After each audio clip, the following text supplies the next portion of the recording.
Today I'm going to show you how to use a Perio Aid, also known as a toothpick. It is used to clean between the tooth and gum and enables the tissue to shrink and tighten around the necks of the teeth. We use a plain round-ended toothpick, usually square in the middle.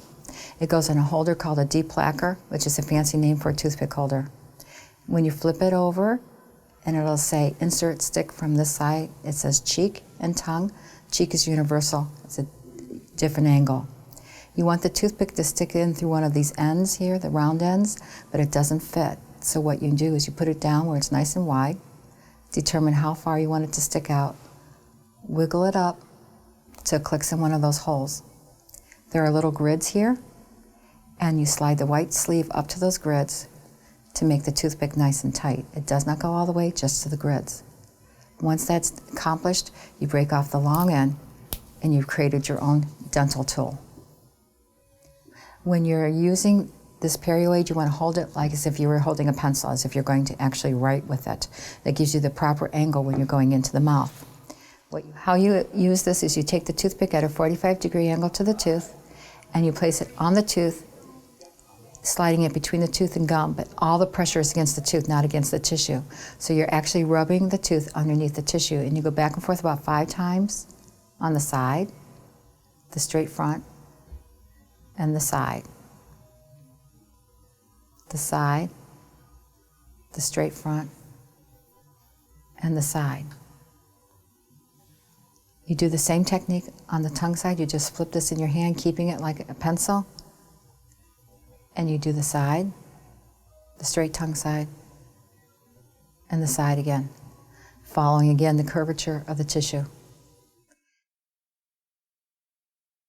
On the upper arch, what you want to do is take the same, keep it like a pencil, take it at a 45-degree angle on the upper arch, and again, but you'll be pointing up at a 45-degree angle to get between the tooth and gum on the side, the straight front, and the side. Again, following the curvature of the tissue.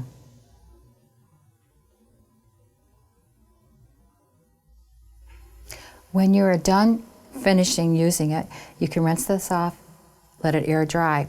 You will find that the end itself will begin to flatten, and the pieces of a wood toothpick will splay out like my fingers. These act like little toothbrush bristles that go underneath the tissue and help remove the plaque. You change this toothpick when the flat part becomes so flat you cannot get between the tooth and gum effectively. And generally that you can get a toothpick to last anywhere from a week to 2 weeks. What I'd like to show you now is how to use a Perio Aid, also known as a toothpick and a holder. Take the toothpick at a 45-degree angle to the tooth, place it on the tooth, but slide it on between the tooth and gum. Keep all the pressure of the toothpick onto the tooth. Scrape the tooth underneath the gum, going back and forth 5 to 8 times on the side, the front, and the side. And you just continue to follow each tooth, conforming the toothpick to the shape of the tooth and changing your angle so that you can keep the 45-degree angle. Now when you're done with this, you're going to notice that the end will flatten out like my palm. The pieces of wood will feather out like my fingers. These act like little toothbrush bristles that go underneath the cuff of the gum and pull the plaque out. You change this toothpick about every week to 2 weeks. You change it when the flat part becomes so round you can tell you're not getting underneath the cuff of the gum enough. Otherwise, you rinse it off and let it air dry. Christy, I think you should try this technique yourself.